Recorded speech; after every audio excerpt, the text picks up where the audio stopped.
We have managed dedicated credit at PIMCO now for over 25 years with a strong track record. High-quality bond yields are attractive today, both absolute and relative. Yields are now near 15-year highs, and bonds look very cheap, particularly relative to equities. Importantly, there's a catalyst. With economic growth slowing, we believe central banks like the Fed are likely to lower rates.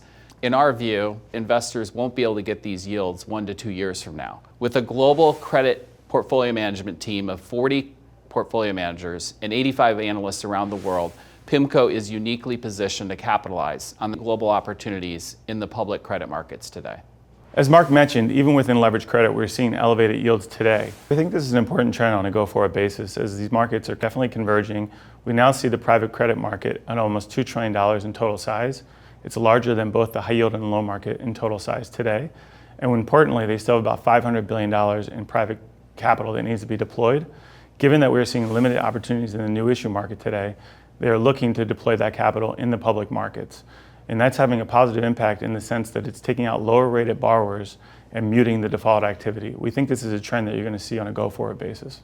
We see significant opportunities today in the global credit markets through active management.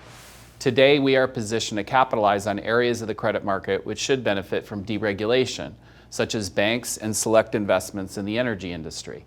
We find value today in areas which have secular tailwinds, like the aerospace and defense industry, given large order backlogs and rising global defense budgets.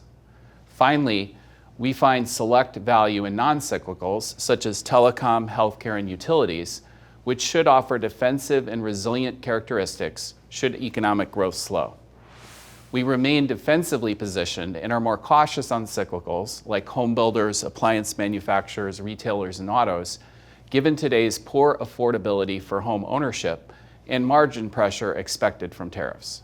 As Mark mentioned, there are some specific credit opportunities within certain sectors, but we also think ultimately there'll be a new issue counter that develops this year. However, we do balance that against the backdrop of increased uncertainty come from tariffs, which may ultimately delay these deals to come to the market.